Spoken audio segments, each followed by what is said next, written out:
Hey everybody, this is Razib with the conversation number 33 for real this time. Sometimes I don't keep track of the episode numbers too well, but we did skip a week the last week, I think so. I got a little confused, but this is really 33, although I think it's the 34th week because we've been doing an episode every week, and we have another guest this week, and I'll let Josiah do the honors for our guest this week. Yes. We have with us it's Jacob Herzog. I think that's how it's pronounced. Hartog is right. Yep. Yep. Herzog. Okay. Sorry. Um, but Josiah. yeah, I know. So you so we have with us one of the Doge casualties, I guess you might say. Um, I'll let you talk a little bit about your background, but you work in the uh education establishment, and I think your company had a bunch of contracts that got canceled by Doge relating to like education research, that sort of stuff. um and so I thought it would be you actually reached out to us. I thought it would be interesting to kind of get your perspective on like what's happening there. As you were not you're not a I was going to say like as a member of the deep state bureaucracy, but you're not a federal employee or anything like that. You're part of the you know broader Ecosystem of the system. That's DeepState. right. Yeah, exactly. Although I do know you a little bit, and despite the haircut, you're not a you're I know that you're not uh what people might assume when they hear that, just in terms of like you know you don't sacrifice babies or anything like that. That I'm aware.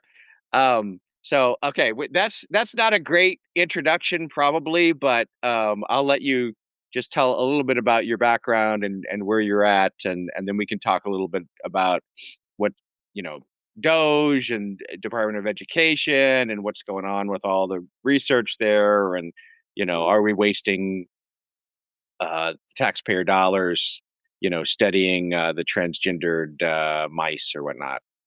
It's not education, but you get the idea. All right, go. Yeah, my name is Jacob Hartog. I was a middle and high school teacher for about 10 years. And then since then, for about a dozen years, I've worked on a bunch of federal research contracts, a little bit for foundations as well, but mostly for the US Department of Education as a contractor. And as you said, over the last few weeks, Doge has canceled a lot of these contracts. It's very easy to cancel federal contracts. They all have a convenience clause that say if the federal government wants to cancel them at any time, they're entitled to do so.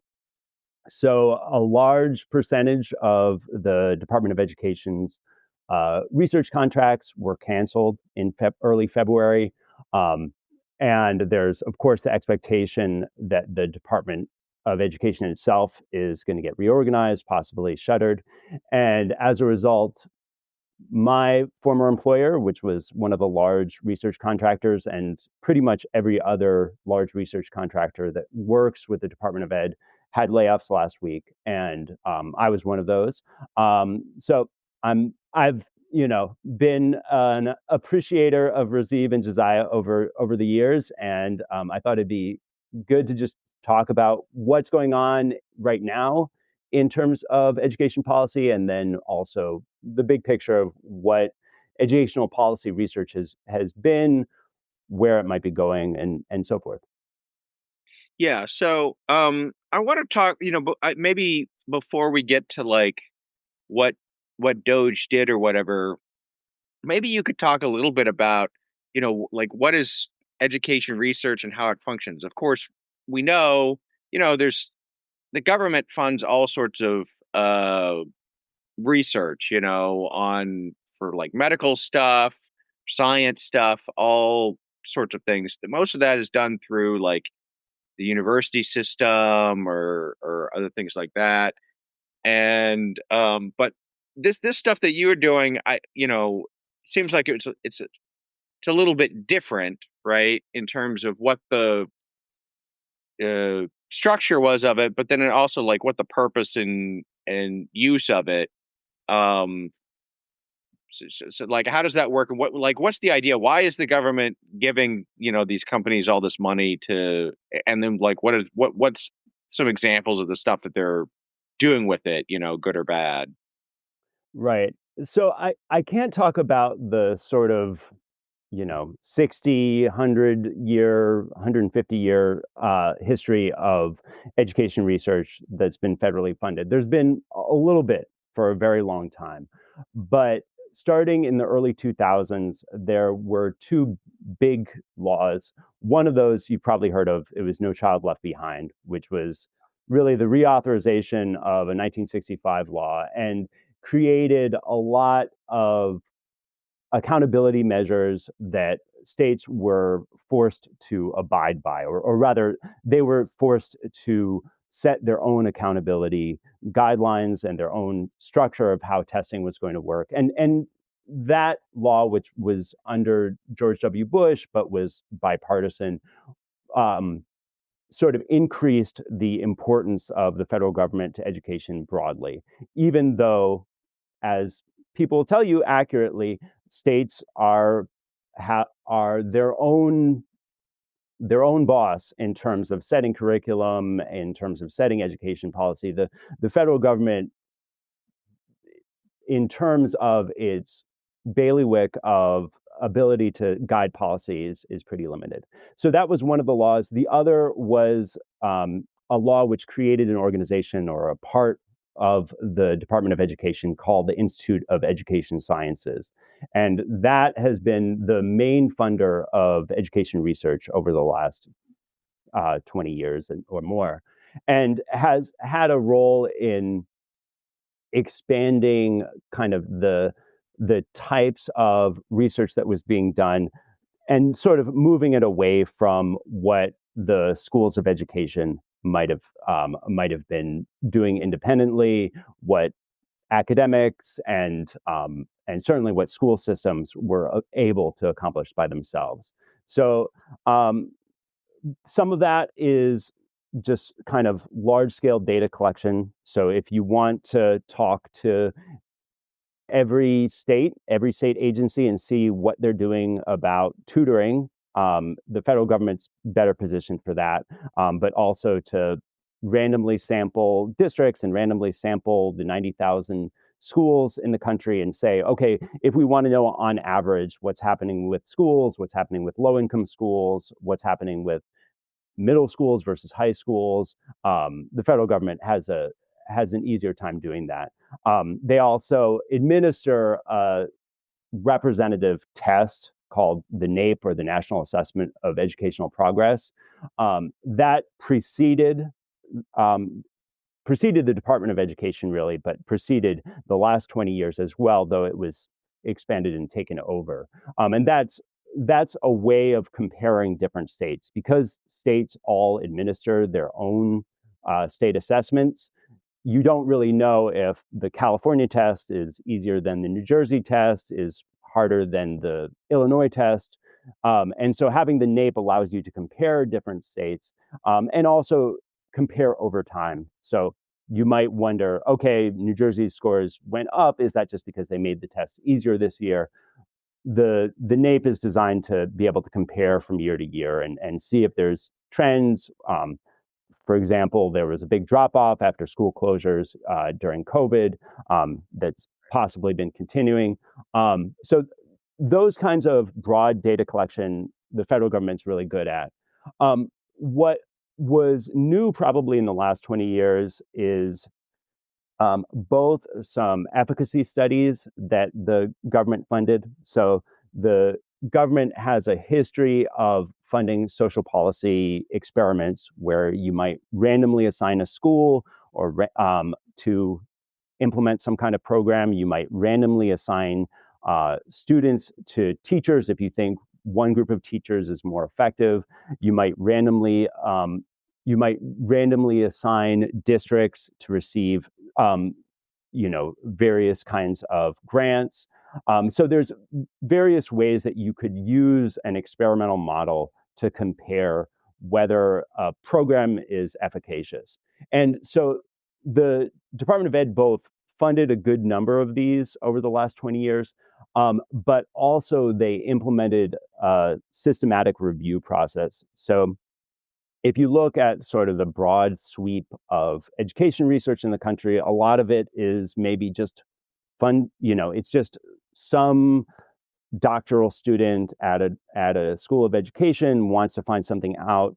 And if you're just doing this by yourself, you might not have the ability to implement these kinds of experiments. But some people are doing very strong research. So the Department of Ed created something called the What Works Clearinghouse, and this was intended to be a systematic review of all the research that was happening in education, mostly in the United States, and to divide it up and figure out which was most credible. So looking at what were not only done as randomized experiments, but what were done as experiments where they didn't lose half the sample immediately after, which is a common way that experiments fail. Or if they're quasi-experimental designs, which means that you're using something that divides two groups of people that's not random. Maybe you have on one side of a state line, all the districts are implementing this tutoring program. On another side of the state line, they're not. But for a good quasi-experimental design, you want to be able to really look at, in particular, the students that you're comparing and say something about them being really similar at the beginning. So you would all the time expect there to be differences between different schools, differences between different districts. So you really have to look very closely at the characteristics of the students being compared, at their prior achievement, a variety of other things, so that it's a credible statement that this program really made a difference. There's tons and tons and tons of things going on in schools at any time, and your ability to say that this program in particular made a difference is really challenging. And that's why things like randomized experiments or these kinds of more credible quasi-experimental designs are very helpful for making those kinds of statements.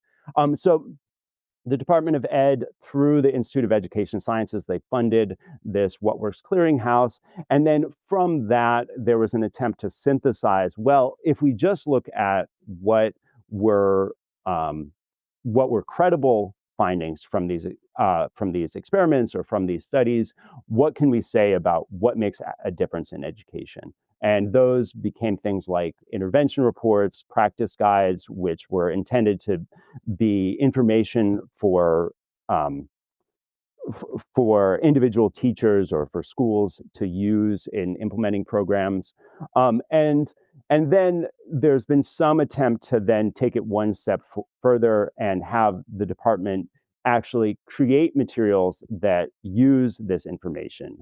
So over the last 4 years, the regional educational labs, which were parts of the Institute of Education Sciences tasked with working with individual groups of states, were working on developing toolkits with different focuses. I worked on one that was about algebra. There was some about elementary reading. There was some about elementary writing. And these were intended to take the findings of the What Works Clearinghouse and turn them into something that teachers could use in the public domain. They were a set of professional development activities and some resources online and, sort of pencil and paper, both, that teachers could use and implement and improve their instruction. So almost all of that is now canceled because it's DOGE's ambit was to go ahead. Yeah, I'm sorry, Razib. It's like you wanted to jump in there with something before we move on to Doge, or Yeah. I mean, I think just I want to emphasize just my perception, because maybe I'm wrong. Jacob, you can correct me, but when people think of education and educational research, what you're talking about is pretty standard social science fare here. Like you're talking about randomized, quasi, experimental, natural experiments. Economists, very social scientists would understand what you're doing here. But also, you mentioned, education schools just passingly. A lot of people, especially if they read conservative media, for example, like Heather McDonald, what they're thinking about when you're thinking about educational quote research is quite different, and it has all sorts of weird psychological theories that they might not find, shall we say, congenial. So just like sort of weird theories like social emotional learning, like some of the parents out there will know what I'm talking about, that are not really based on science, but I don't know what they're really based on. But just education at schools need a new thing every 5 to 10 years to justify themselves is the way I'll say it, and they roll it out and they do various things and they have crazes that come and go over and over again.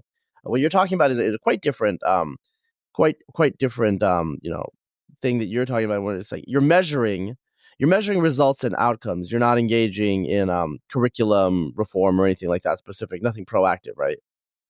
Right. I mean, I think the last thing I was talking about was a little bit of an attempt to generate some sort of programmatic, tools that teachers and others could use. I think that you know schools have a very hard role.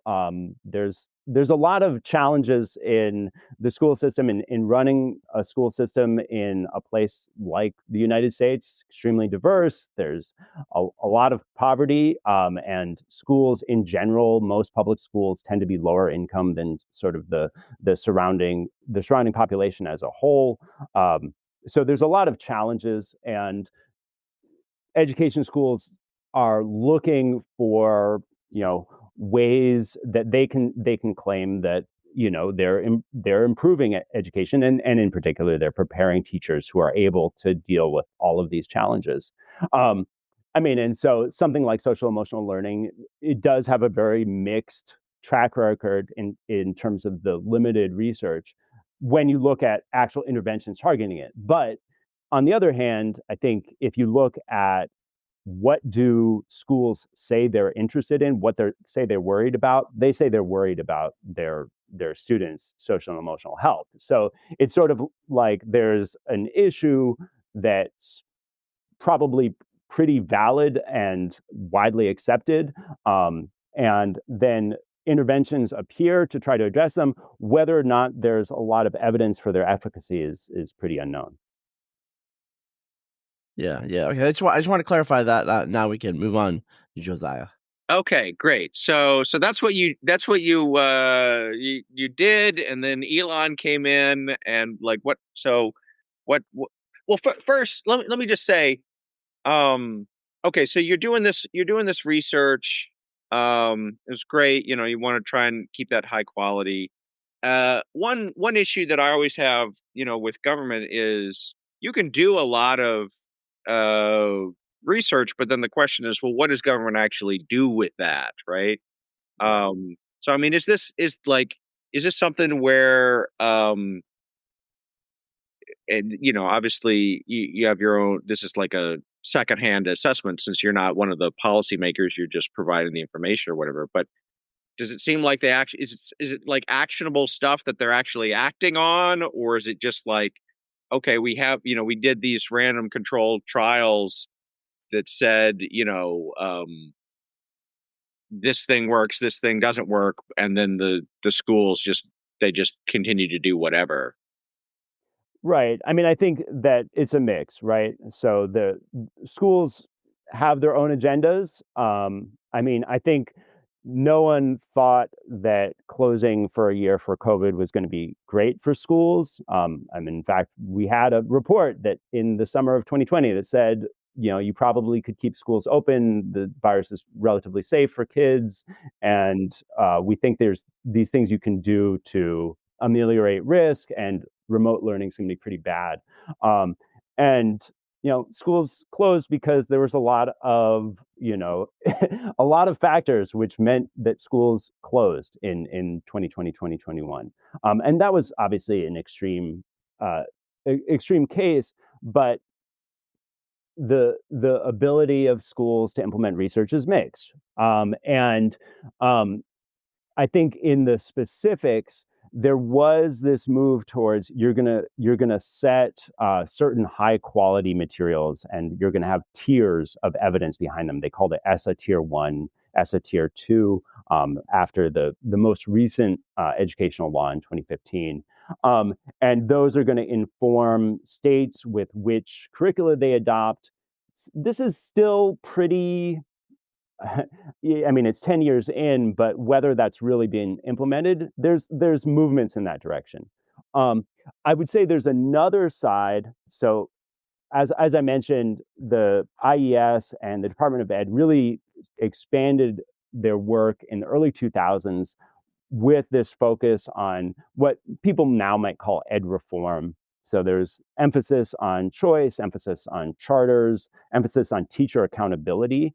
And this definitely happened from 2002 to 2015.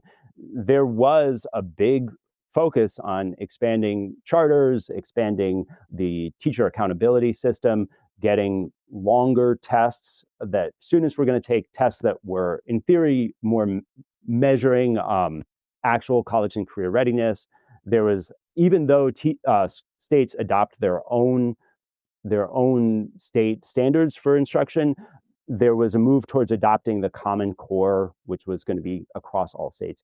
And this was incredibly unpopular. So this was something where the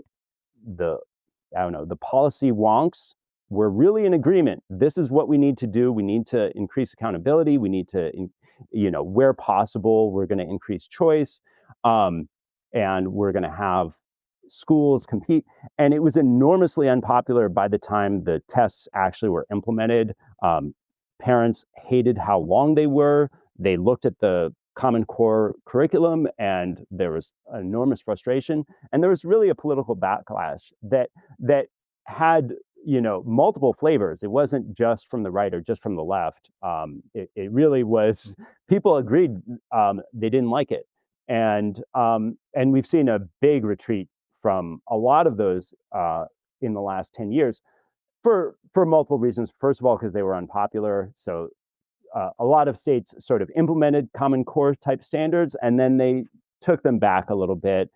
They implemented the tests, and then they scaled them back. They made them shorter, which actually, we had some data that said that was fine. Like you can have a significantly shorter test and it works fine.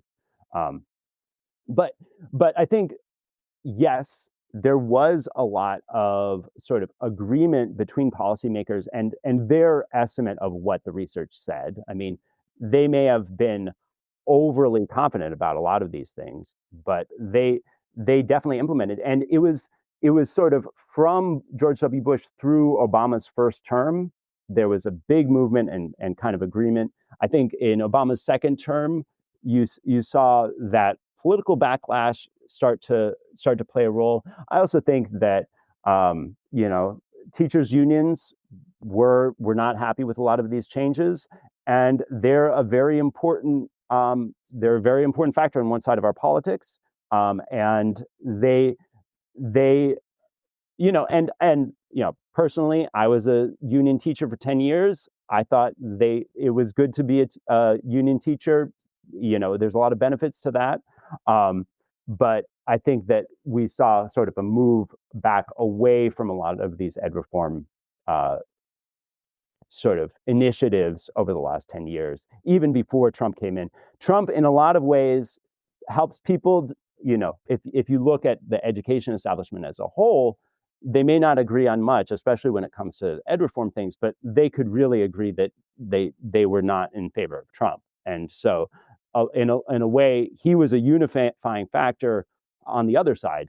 People really, really agreed that they were opposed to him, even if they hadn't agreed on policy before.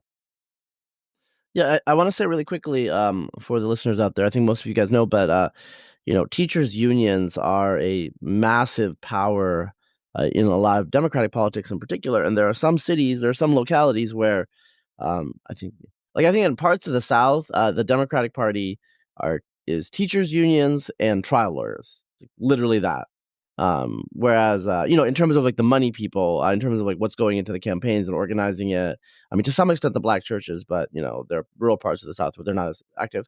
And then, the whole thing in Chicago right now, as a lot of you may have kept track of, the teachers' unions are basically calling the shots because Brandon Johnson, who was a teacher who proudly never failed anyone, is running the city to make sure that they get paid, even though it is careening towards bankruptcy because of the structure of their loans, in a state that is also careening towards bankruptcy because of the pension obligations.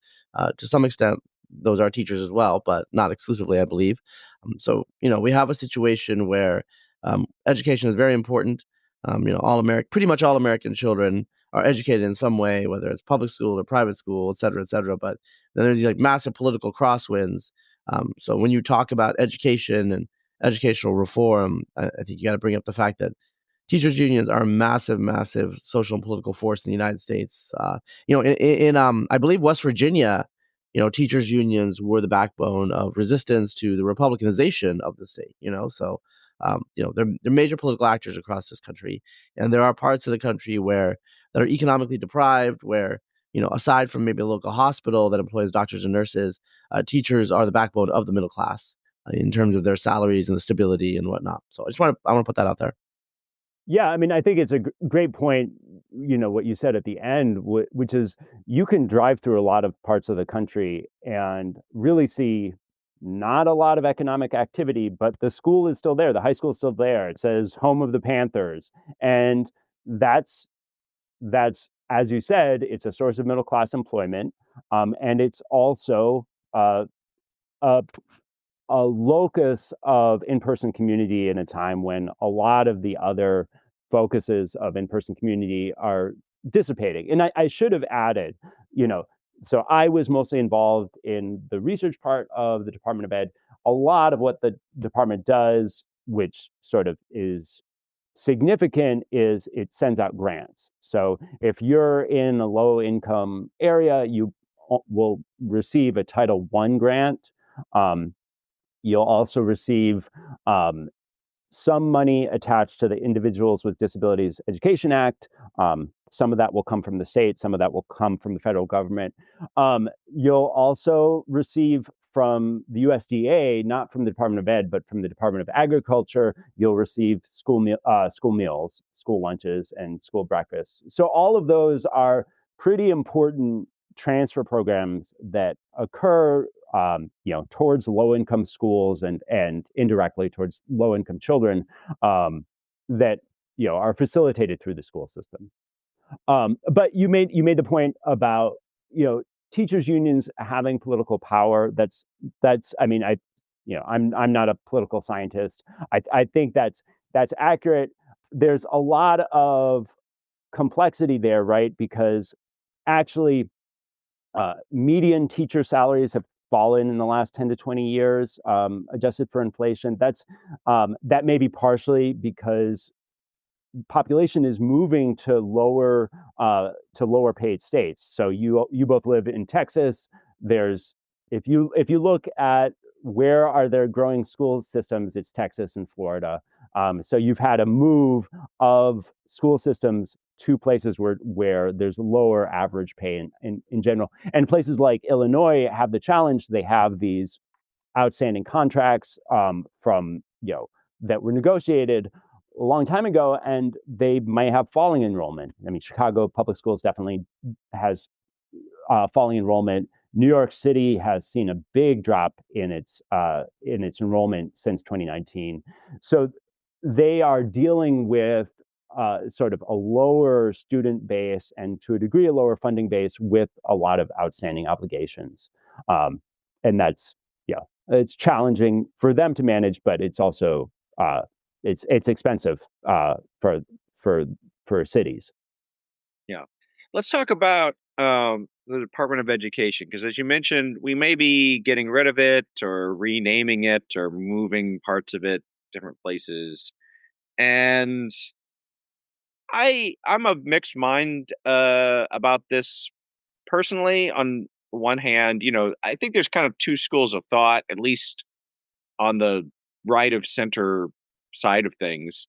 The traditional, conservative view about the Department of Education is you should get rid of it, return everything to the states, let them run education. You mentioned it's not a huge amount of money of the funding overall. So that's kind of like one view. Like, is this stuff even necessary?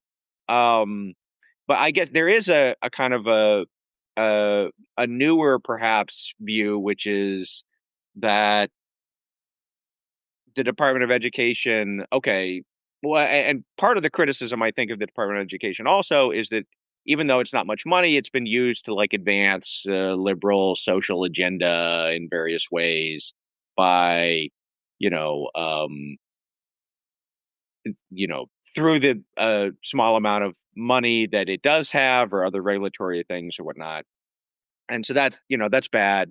But I think there is also a view that, well, there's a lot of blue states out there, right? Where if you were to just send everything back to the states, they would maybe do stuff that you wouldn't like. So why would you give up this lever of power to like move things, in the same way that the Department of Education used to be to advance a liberal social agenda, maybe now can be used to advance a conservative social agenda. I know I'm putting this in like a very political terms because we live in kind of like a very political age, but like what is your perspective in terms of like what is the like what would you say that the Department of Education does? I mean, does it do like valuable? Like what are your thoughts on like restructuring it or getting rid of it or anything like that? I I mean, I think it's a political entity, right? So it's funded by Congress, and like other political entities, that tends to respond to the the way that power is politically distributed in our country, which is very regional, very disparate. And so a lot of what things like Title I funding do is to equilibrate a little bit some of the funding across states and between regions to a degree. And then I think that setting policy does that to a degree. So there's definitely, even though the Department of Ed is often ignored. I mean, you can call on behalf of the Department of Ed, and people will not take your calls most of the time. It's not that they're waiting with bated breath to help you out. And in fact, if you called on certain very wealthy foundations, they're more likely to take your call than you are from the U.S. Department of Education. And that's not just political; it's just because everyone knows that they're not responsive in the same way. But so I think that equilibrating funding across regions, and allowing for some kind of standards across regions is valuable, right? Because you set an agenda that in theory everyone can agree to across the country. Maybe there's both the tendency less to dumb down one state's tests so that they can just say they're successful, and maybe there's also a tendency to adopt less politically extreme sort of policies because it has to span all 50 states. I think that's possibly partially true. I mean, I will say the Biden administration did have equity related sort of priorities and executive orders that every agency was supposed to adopt. I personally, in interacting with the Department of Ed, did not see it as much as in maybe other parts of the government, or as interacting with non-governmental agencies or non-governmental organizations at the same time. So you saw in the late 2010s and early 2020s, a big focus on social justice, adoption of a lot of focus on diversity, equity, inclusion. That was not unique to the Department of Education. And in some ways, because of where it arose from, out of this sort of No Child Left Behind, it was a little bit of a break. I think if you looked at certain parts of the Department of Education, probably the Office of Civil Rights was more aligned with those, and you did see dear colleague letters that were co-signed, I believe, by the Office of Civil Rights and by the Department of Justice that said, we're going to be monitoring racial disparities in discipline, things like that, very closely. So the response to that, which I think you're alluding to, is, well, wouldn't Trump want to do the same thing? He could use the Department of Justice and the Office of Civil Rights and the Department of Ed in tandem to advance what he views as, equitable civil rights. And I think the response to that by some conservative commentators has been, well, it's the wrong group of people, right? People who are working for the Department of Ed don't buy into Trump's goals, and as a result, they're not going to advance those. I mean, I personally, I think that it's good to have, independent research. I think it's good to have sort of policies that, in spite of our extremely politically divided electorate, we can still believe in, or at least accept, maybe not believe in. But I think that's questionable. And also, I mean, I think it would be the other side of this is, eventually there will probably be a Democratic president, maybe sooner, maybe later. There will most likely be a Democratic Congress sooner rather than later.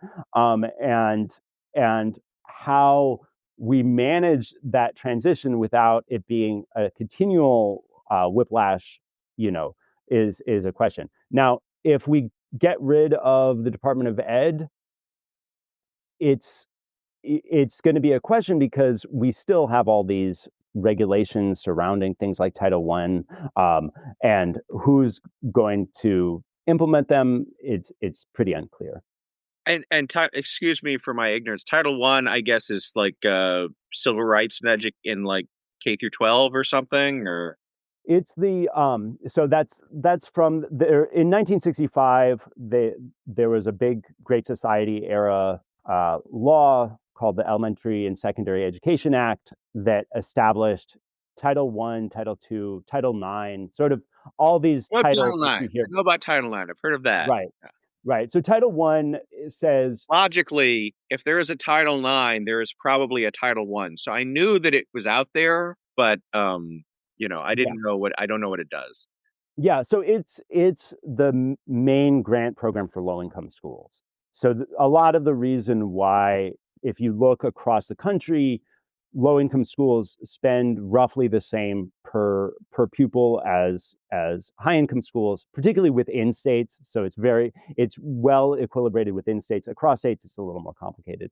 But a lot of that is because of Title I funding. So if you are a low-income school, you receive a large federal grant that's administered already by the state, but the federal government sort of monitors how that's spent and monitors who gets it.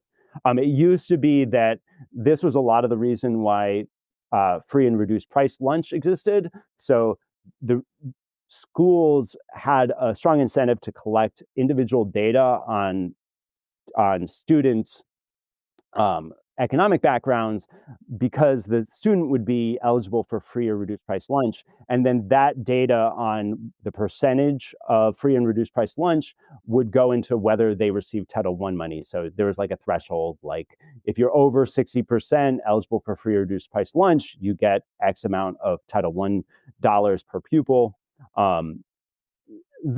This has been kind of changed in the last few years, because now they just use the Census American Community Survey to figure out approximately the level of income of the surrounding neighborhoods, and usually it's based on that. Okay, Razib, you have anything to jump in with at this point? Or? I mean, all this legal stuff, it's like, it's interesting, over my lifetime, I've read like the craziest stuff in relation to education. And it's because, judges, candidly, have decided to interpret these titles and the civil rights law in certain ways. I think both of you know what happened in Kansas City in the 1990s, back in Josiah and my youth. Like, you were very youthful then. And when I read about it at the time, you should probably, for our listeners. Yeah. So basically, Kansas City schools were highly like de facto segregated, and the poor black schools in the city were doing really badly. And I think the judge interpreted the civil rights law basically like, look, it's in the South. I mean, Missouri is, border state. It was civil rights law, does affect southern states differently in terms of just in 1964 when it was passed.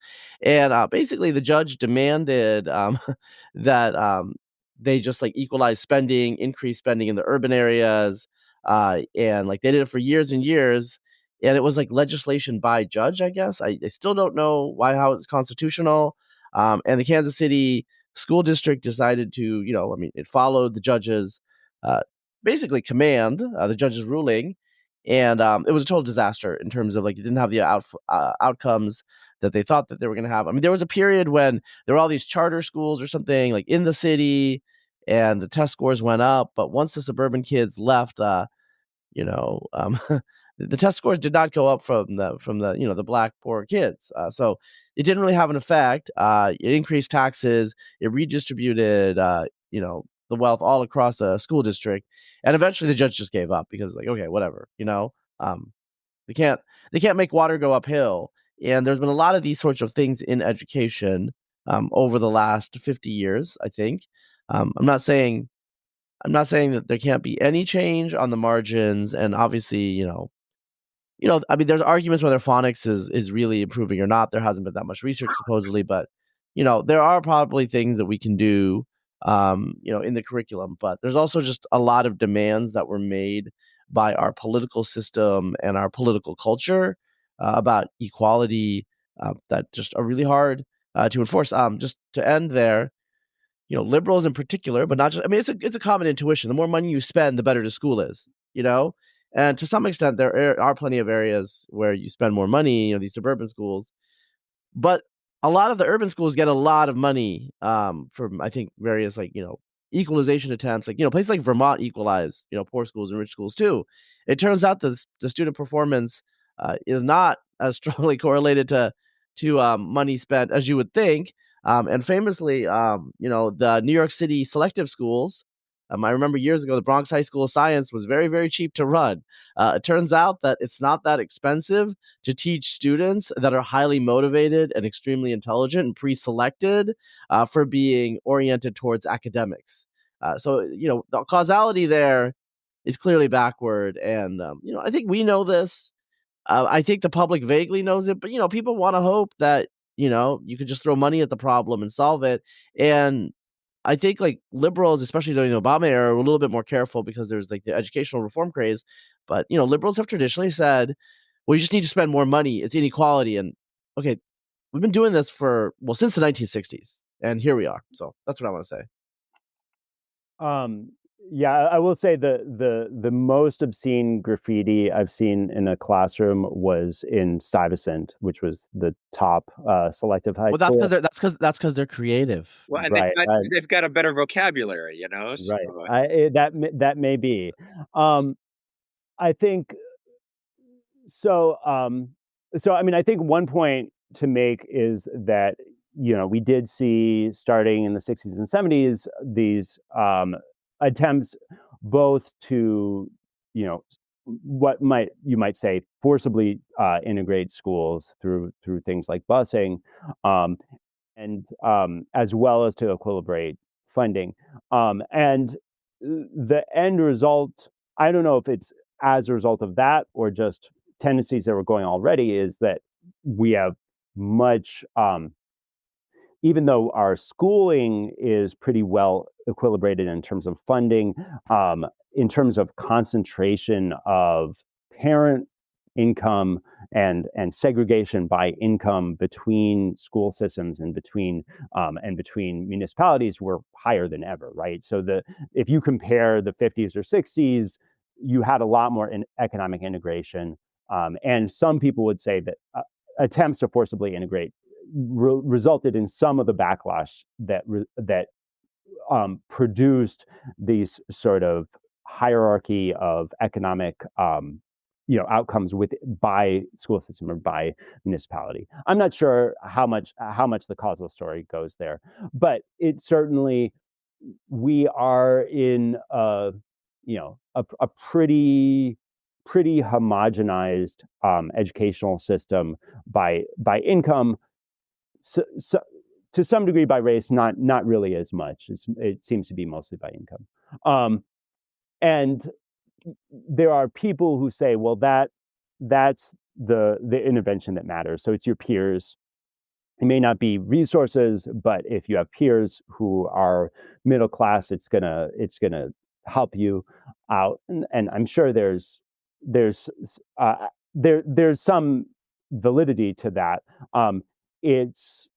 But it's politically extremely difficult and maybe counter to some other values about sort of parental rights and parental freedoms that clearly the country takes very seriously. And I think if you look at it's hard to say sort of where Trump's focus on the Department of Education comes from, but I think one thing we saw was not just a reaction to sort of liberal, agendas that were being disseminated and that conservatives were reacting to, especially conservative policy elites were reacting to, but really this big, broadly distributed reaction among parents to a lot of the issues surrounding COVID, and then afterwards that sort of bled into responses to DEI. And I think that probably factors into Trump's rhetoric around closing the Department of Ed. I think he saw within his supporters and really what made a winning coalition for him this time was being able to hook in a lot of people who felt as though they were marginalized by the school system in particular, and that they needed individual voice. And so in a lot of ways, they were reacting to school districts. They were reacting to school districts that they thought were disregarding their parental rights, and maybe indirectly to states. They weren't really reacting to the federal government that much. But you can understand from Trump's perspective, there's an implicit idea that these are my supporters. They want to take back control and take control as close to them as possible. And part of the way to do that is to take away the federal agency.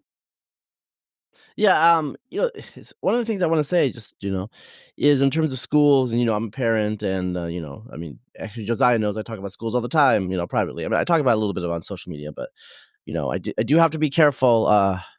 Some of my kids, some of my kids' friends' parents figured out who I was based on like a few too specific complaints about the nature of social affinity groups in their school.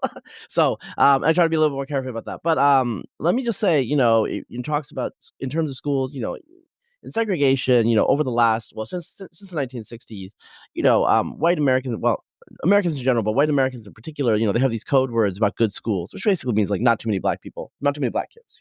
I'm just being candid there. They try to the schools need to be good. I mean, sometimes in some places like Silicon Valley and places in New York, it's like, good school also means, school that's not overly academic. That's code for not too many Asians and grinds. Okay, so there's code words that people use and everyone knows, and that's just how it is. My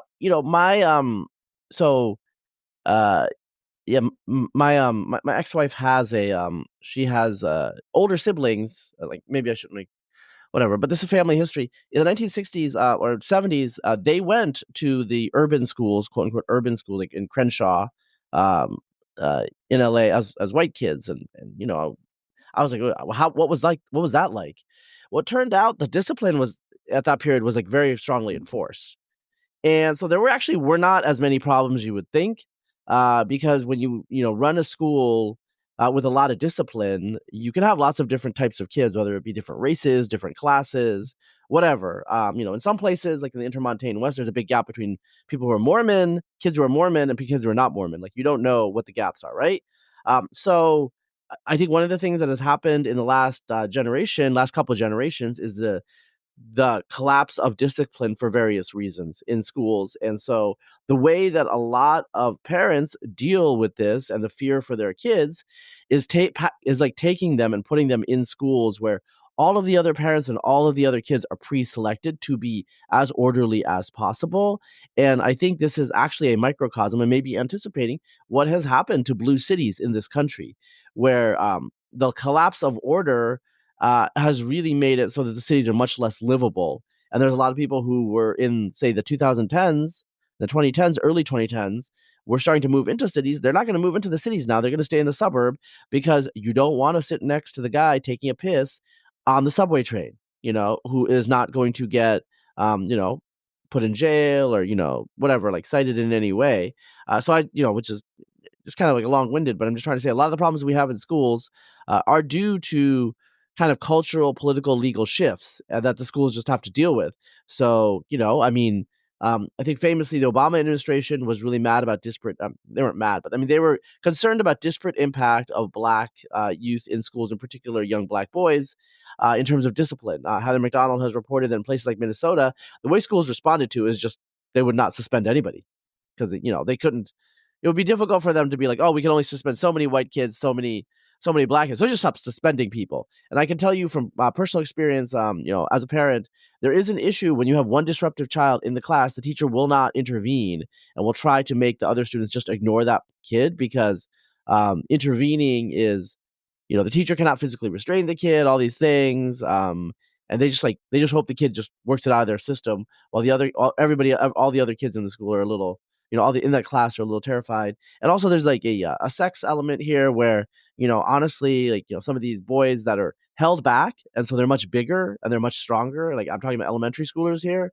They're acting out and they're sitting in close proximity to much smaller girls. And that just scares the crap out of parents. And, I know of cases where parents are like, I'm going to change school districts just because of this one kid. Okay. My kid cannot be in the same classroom as this kid.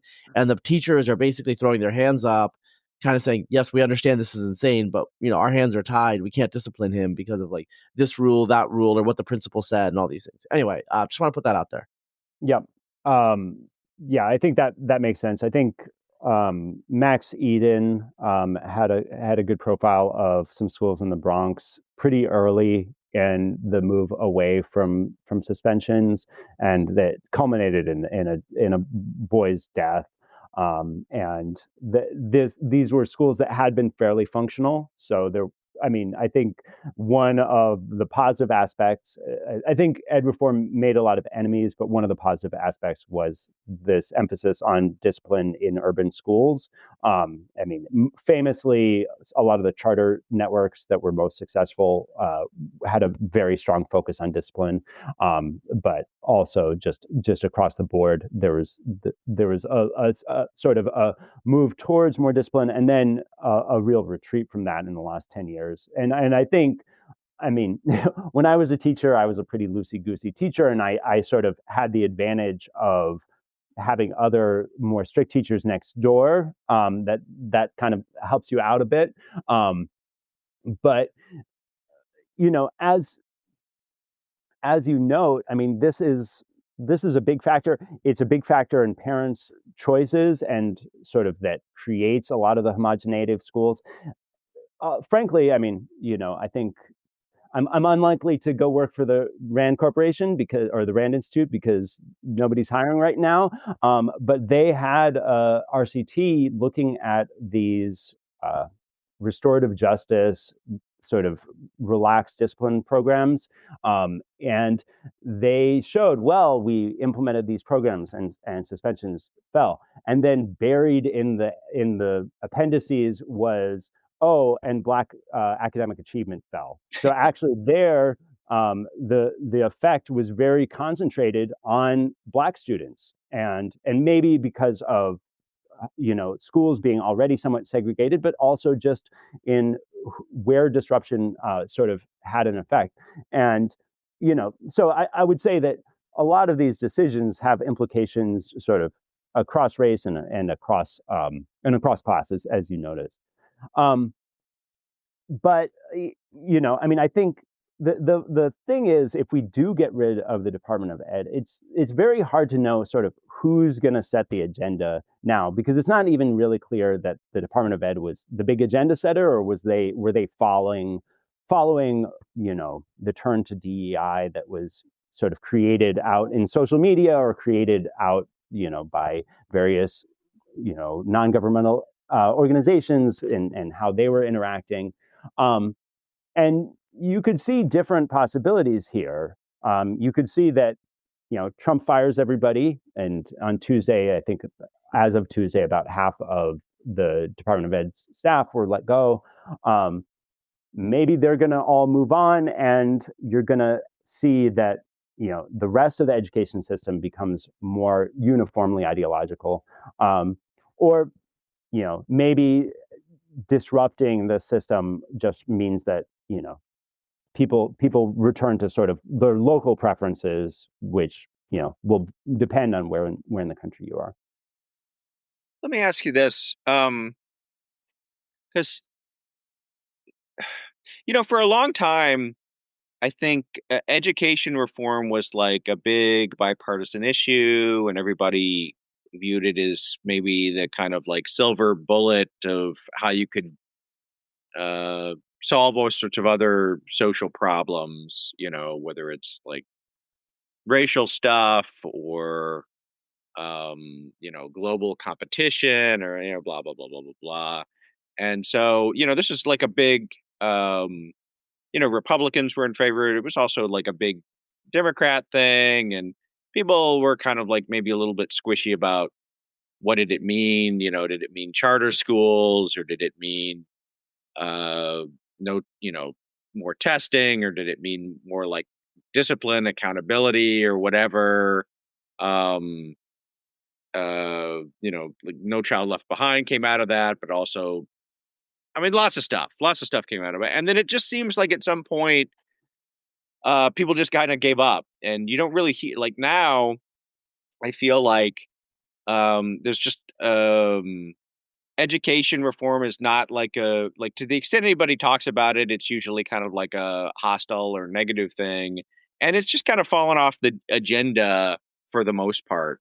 What do you think? Like, do you have any thoughts about what happened there, or like what's going on with that? Or Yeah, I think that you had a few different factors, right? One is that the aspects of ed reform that were really effective, or had really positive results, were things like these high intensity charter networks, like famously KIPP, the Success Academies. There's a lot of them, and those require a supply of really energetic young people willing to work really crazy hours and in a sort of high intensity environment, with very little job security.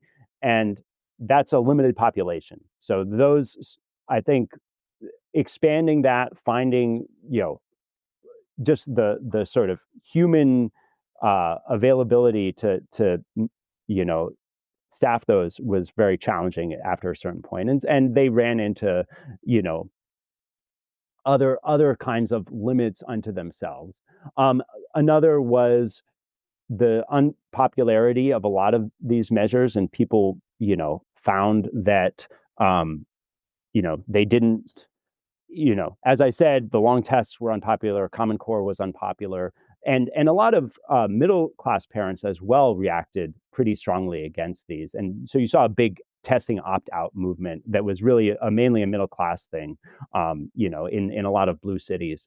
And I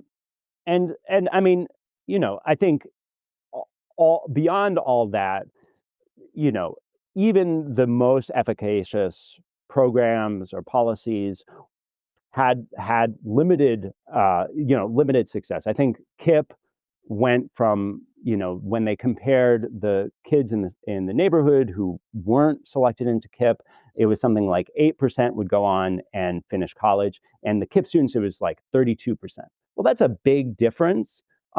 Between 8% and 32%, it's not the same as between middle class students and lower income students. So there's even the most efficacious programs still find their limits, for a host of reasons. And I think we are seeing a lot of distrust of institutions. That's a lot of what brought the present administration into government, and that goes for any kind of central institutions. And I think ed reform was very much about like, well, we're all going to buy into these sort of centralizing programs, and we're all going to get on the same page. And you're right that there doesn't seem to be much appetite for that. All right. Well, where like I guess big picture, like where do you think things are gonna go from here? Wait. What are we gonna wait? Just like really quickly, programming. What are we gonna get paywall for the people here? Like, what's like secret, Right. Yeah. I mean, we could content? do. Yeah. All right. Well, let's if we'll paywall it now. All right, paywall it now. Okay, so now we can. Well, now we can Just do it now. Just do it now. do it Sorry, now. like We'll do the do it Bill live. O'Reilly thing. Yeah. I mean, what can I say behind the paywall? That I guess my perspective. I'm kind of like an education quality skeptic, to be honest. I don't think any of this stuff really works all that well, and I do think so. Maybe maybe like I've embraced the fatalism. Um, it does seem like there is a important federal role in like testing or other stuff like that. Just because states will. I mean, I think you put it nicely. The way I would say it is like they'll cheat, on their own testing to make themselves look good. Um, so that's good. But I don't know. I mean, do you ever? Maybe you have a totally different perspective on this. But like, do you ever feel like it what you're doing is kind of like a Sisyphean task? Is kind of like hopeless because we try out all these different ideas and then you do the research study and then maybe the result is that whatever the intervention is has like a 5% boost or something, maybe, right? Like, Right. So there's famously this essay called the Metal Laws of Policy Evaluation, and he says that the iron law is that you should expect zero effect. right. And I think you know the implication there is that life is complicated. Like the thing you're doing is just one little blip in the whole world, and I think that that's especially true in education because education is about what you're paying attention to. So, if we went back into Razib's past, he was devouring, books from a young age. That had very little to do with school, but that had a lot to do with, creating him as, an impresario of science and learning. And that Yeah, Jacob, you're not. I mean, even in the paywall, like, do not like give away the deep lore. Not everybody knows that I apparently read a lot of books. How would they know that? Okay, don't look up my Goodreads. Yeah.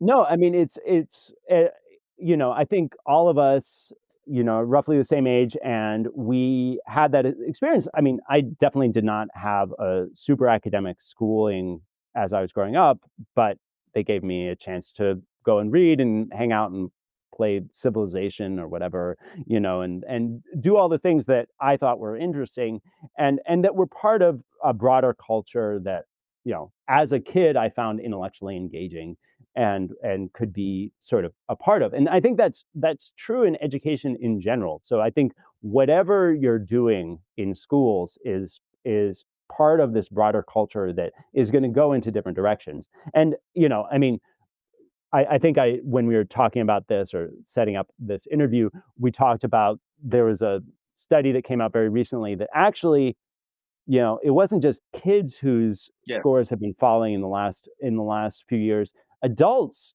literacy and numeracy are taking a tumble as well. And so something else is going on. It could be a lot of things. Could be English proficiency is falling, could be smartphones are just making us really, really dumb. But there's a lot of factors that are outside of schools. And I think there you're completely right, Josiah, that your your influence in education is limited. Now, I mean, I think